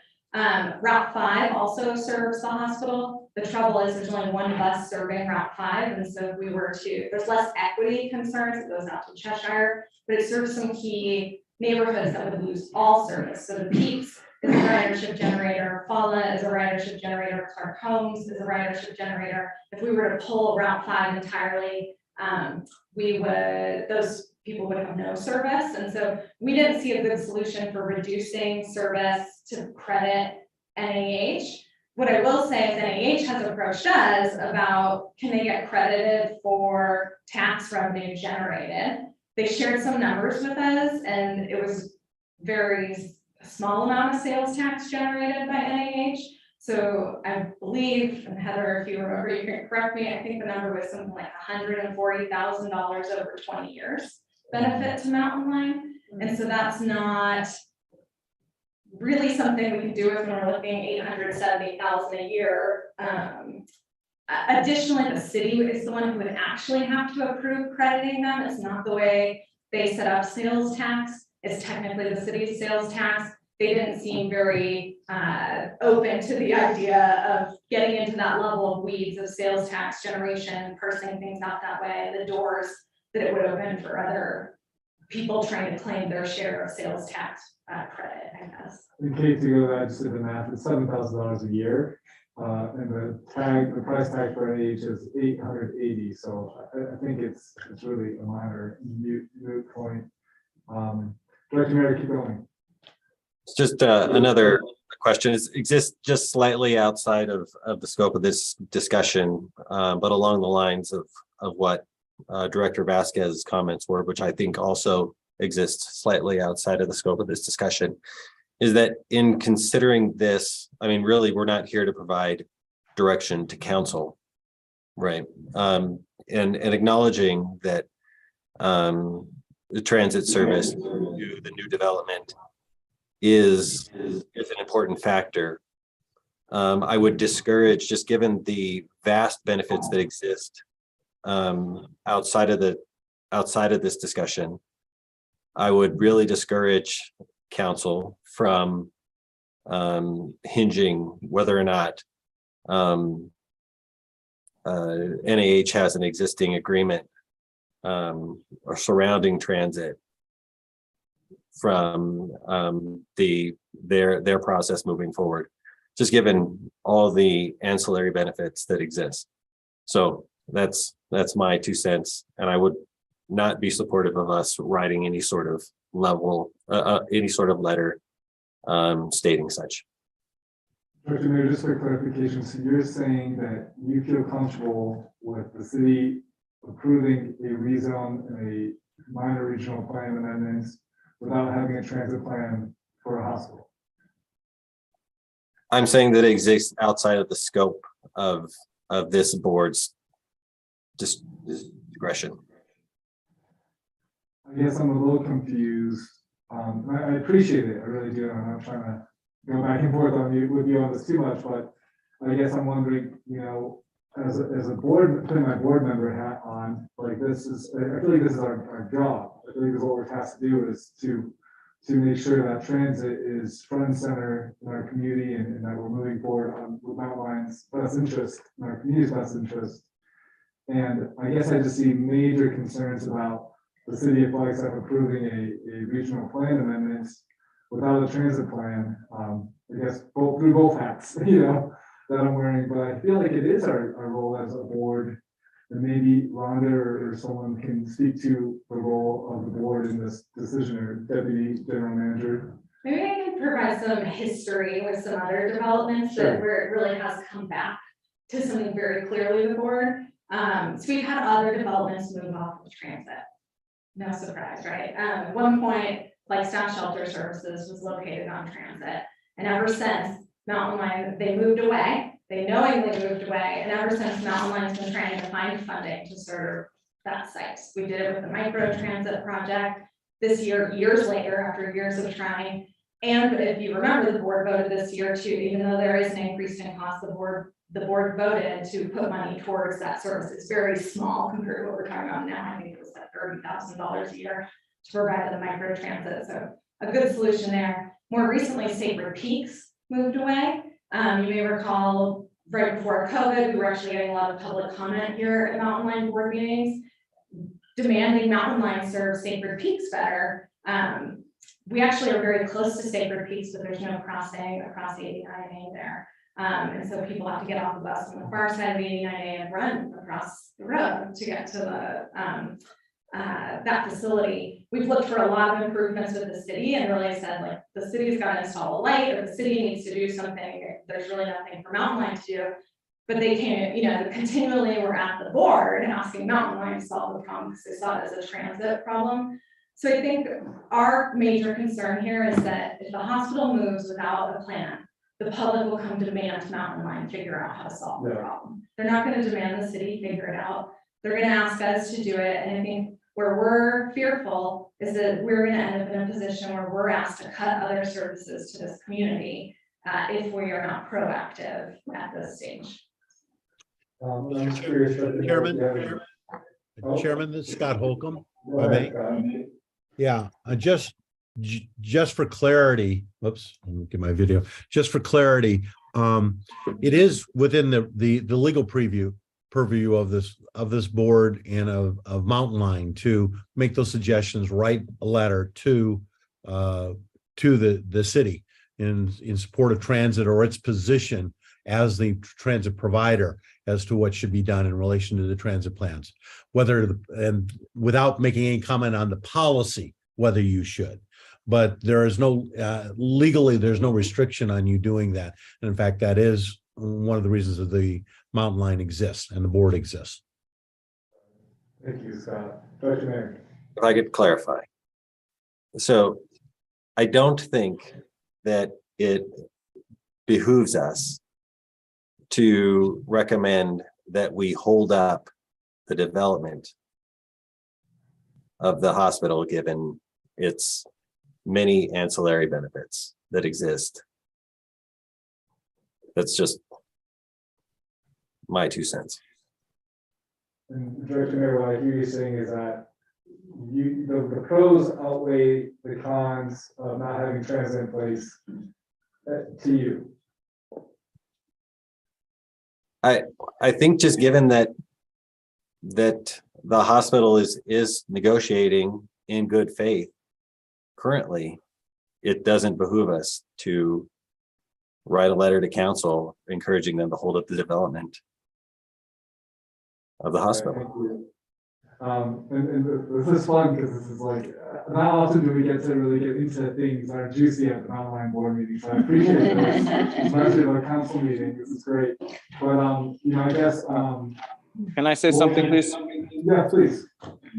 No, I respect the opinion of wanting to make this process move forward and not tie it up unnecessarily.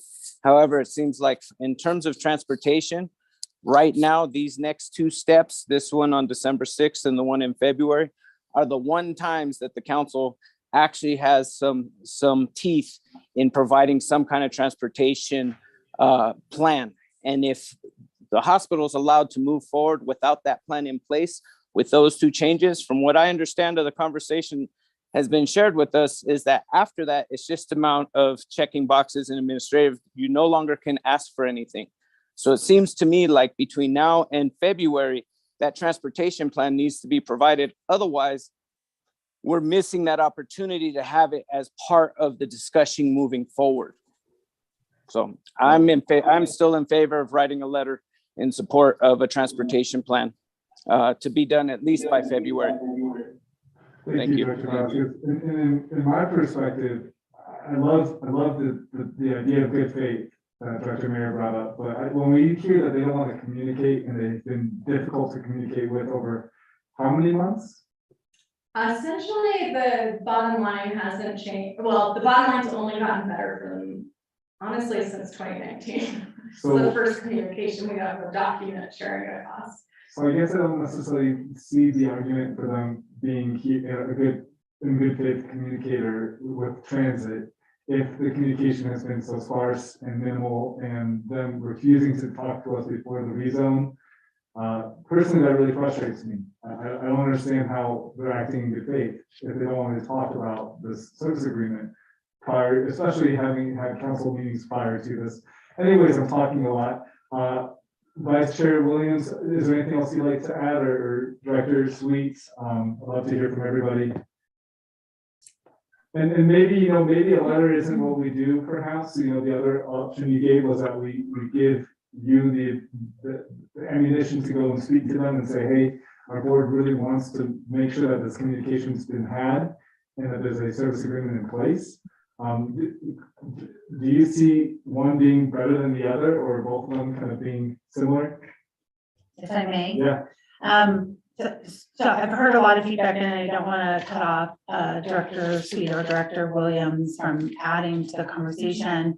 But I think our ultimate goal is to get really clear with NAH to say, we prefer this conversation happen before we go into December 6th. And here's all the reasons why we prefer that. Ultimately, if you don't meet with us, you don't meet with us. We will be at the December 6th meeting. We'd love to be there to say, we've had a conversation. You have shown good faith efforts, to Director Mayor's comments. We're in it together to resolve it before February. That's what we want to go to council on the 6th and say. If we don't have a meeting, we have to be honest and say, I don't think we can go to council and say, we are confident we will resolve this before February. I appreciate the comment about not hinging this to changes in the regional plan or rezoning. We have provided a letter that says we would prefer rezoning not happen until such time as there's a transportation agreement. I think that was almost a year ago now. So that's there, it's already there, it's on record. I think it's okay for us to go to NAH directly and say, we've talked to our board, this is the direction given. We still have the opportunity to come to city council and be there as Mountain Line to speak on this item, to communicate with staff, to communicate with NAH, just about the importance of transit and transportation, to Director Vasquez's point. I don't think it has to be a threat, and I will be honest, I don't want Mountain Line to be in a position making a threat. And our last letter was seen as a threat by NAH. We have received that feedback from staff at NAH on several occasions. And I don't think that positions us well to be good community partners. And I agree with Director Mayer that the development of NAH and the things that they're saying they're bringing and the benefits of having them, I don't want transit to be against that. I don't want us to be in a tug of war with NAH. I just don't want transit to get lost in the conversation. If the community really thinks, the city council really thinks transit's important, I don't want it to be, well, they said they're going to talk to us, and then 6 months later, we're before the public saying, sorry, there's not going to be transit to the hospital because we didn't hold them accountable to what they said they were going to do. I don't know if that helps, trying to find the middle ground between Director Mayer of, I don't want to write a letter, to let's make this letter and say, if you don't, we won't, right? Maybe there's a middle ground to continue to be good partners in the community with NAH. I like the middle ground approach. I think if we do a letter that's like, if you don't do this, we're not going to do A, B, and C. I feel like that could backfire at this point. I understand we want a transportation plan. I think I'm all for it. Right. But I think if you can go back to them and say, we talked to the board, and hopefully they see we're on the board. And they're talking to us at that meeting at council. So, try that approach and then be at the meeting and state your case if things don't go the way we want, and then let council, banter. Well. I don't think. Yeah. Did you have something to say? No. Thank you, Director Sweet. Vice Chair. Yeah, Chairman Shimoni, Heather, I appreciate your added information. I really do think that approach is probably the better, the higher road, if you will, as opposed to putting something in a letter and arguably playing hardball. I think giving people the benefit of the doubt and having a verbal conversation is important. And I like your idea that, if nothing has happened by December 6th, you can just only speak the truth, right? And then I have a hard time believing that the council doesn't have a vested interest in making sure that transportation is a part of the overall plan and necessity. And maybe by just respecting that in good faith verbally and moving forward in that process, at least there's still one more opportunity for things to be dealt with in another way. And I think your ideas and what Director Sweet suggested and Director Mayer, I share I echo their approach and their concerns. Thank you, Vice Chair. Director Mayor. Well, thank you, Mr. Chair. And just to clarify even further, I believe that the hospital would acknowledge that they have a vested interest as well in transit service serving. And I think it comes down to ultimately a policy decision as to who funds what, where, and when. And I think, I would like to try the conversation, the direct conversation route, rather than the letter. I think, just given where the hospital is at and what I know about where they are in the process and all of the questions and concerns that are being leveled at them currently. I think anything that's in a position in a formal way is going to be perceived as a threat and another hurdle that they have to just figure out how to overcome. So that I would recommend that direct conversation as opposed to a letter, and openness and honesty, when the December 6th meeting comes as to how those conversations went. My question to the board is, if we do try to have that direct conversation and they stonewall us and say, we're not talking to you until after December 6th, at that point, does the board feel comfortable sending a letter to the council perhaps saying, we highly encourage a transportation plan, be part of the minor regional plan amendment? I just feel personally very uncomfortable putting my council hat back on with the idea of approving a minor regional plan amendment without having a transit plan in place. It feels like we're putting the cart in front of the horse. It doesn't feel like a good decision that council could make, and I just hate for it to get to a point where it's a real tipping point. I mean, these threats or these points that we're asking for have been in discussions for over a year. And so it's nothing new. We're not like blindsiding NEH with something different. They know about this. Council's weighed in on this, but yet they're the ones that are refusing to communicate leading into this meeting. I don't know. I'm just frustrated. but I think board, I support what we're saying here. We'll try to continue to communicate. I'll reach out to leadership at the hospital as well and ask them to be responsive and to engage in the communications. So we can, bypass the whole letter, and that's fine. I don't know how much letter is really gonna do anyways, but Director Mayor, did you have anything you'd like to add? I just want to make sure, I get that you're coming from, your city council perspective. I think that I'd recommend for these purposes that you sort of isolate those things. You're one of 7, with all due respect, Mr. Chair. And there's 6 other opinions on council ultimately. But I just caution you not to telegraph your council perspective in this setting. Sure, and I'll share. Thank you. Now I'll share that. What I shared with everyone today is I've said this at the dais to my colleagues.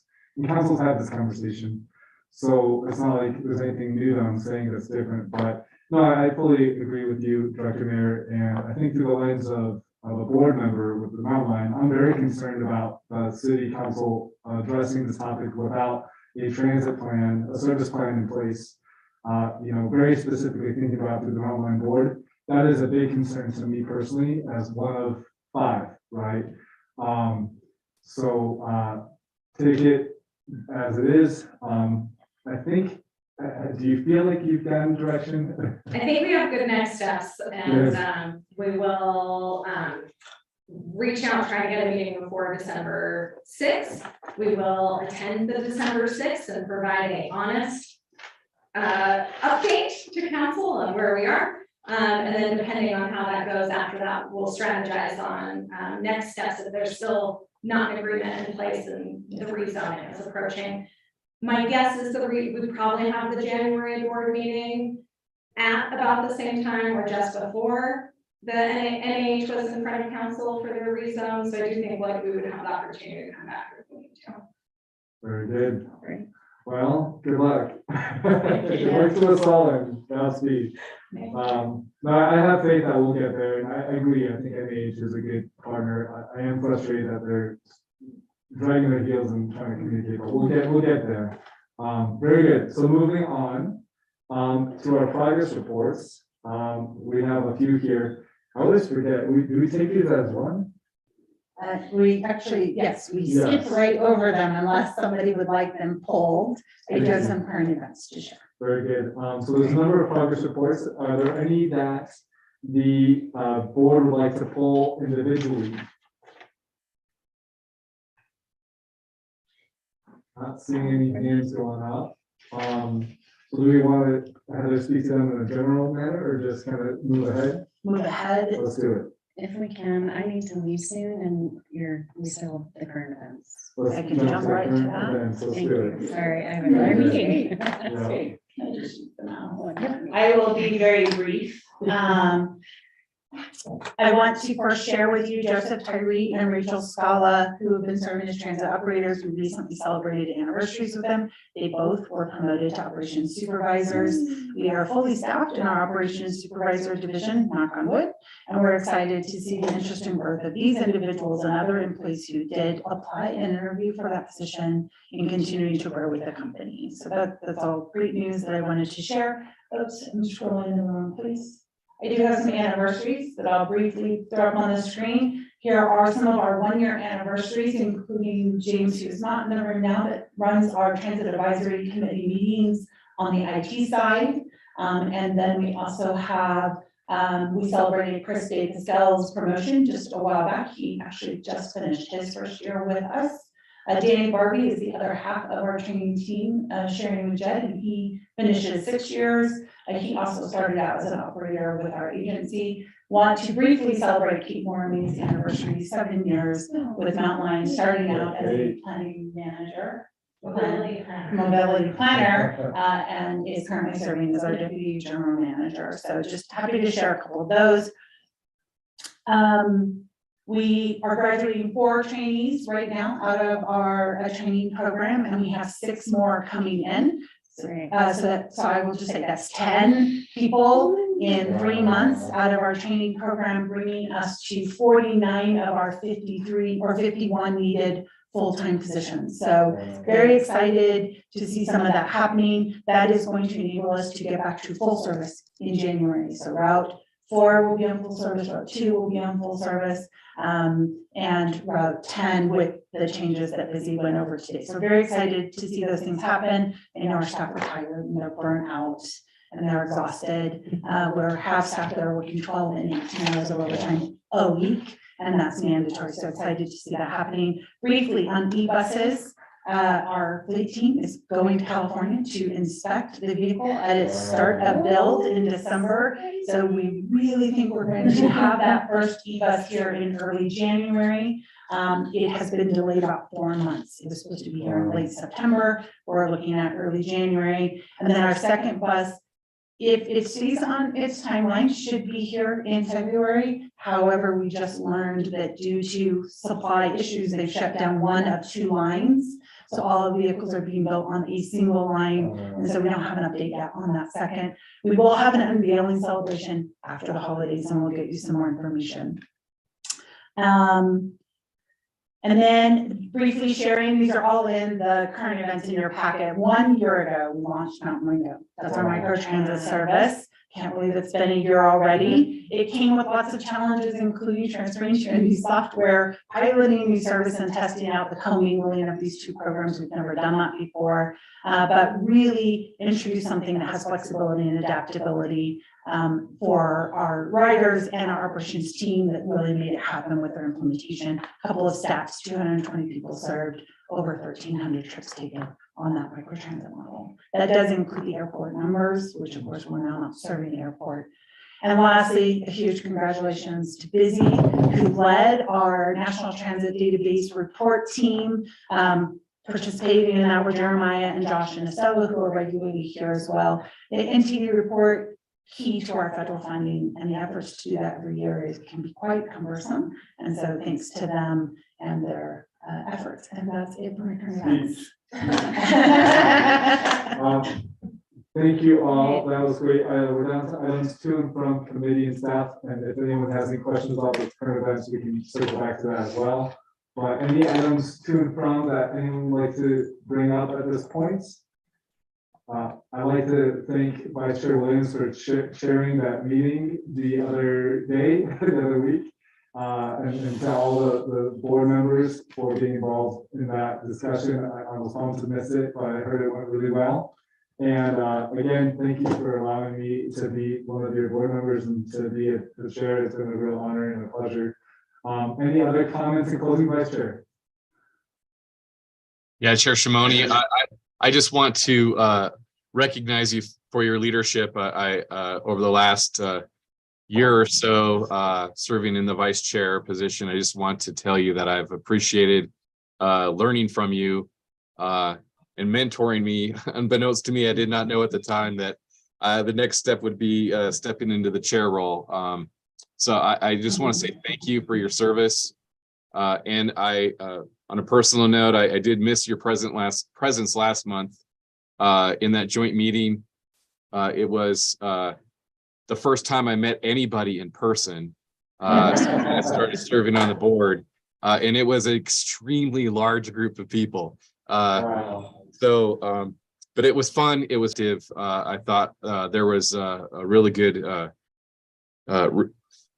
healthy discussion about positive things about the future of transit services in the Flagstaff area. And the only thing missing was your voice. And I know if you had been there, it would have been probably even more valuable. So thank you for your tenure as chair of the board. Vice Chair, I really appreciate that. Judge Vasquez. Yeah, I just wanted to reiterate, thank you for your service. Thank you for your leadership. I hope that you continue your passion for transportation and other realms moving forward, that we don't lose you completely from the transportation world. And just really appreciate you bringing your perspectives and promoting pedestrian and bicycling, and not just focus on motor vehicles. So again, I just want to say thank you and enjoy post city council life. Okay.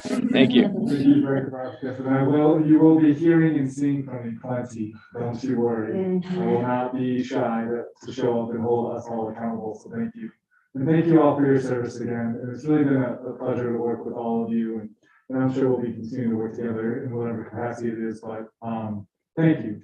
Any other comments before we move on to the last item on our agenda?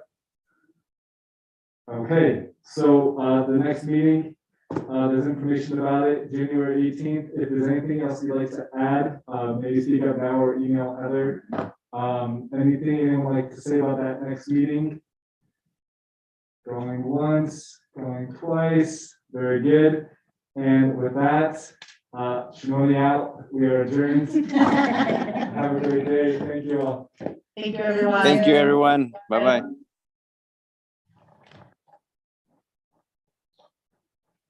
Well, Alex.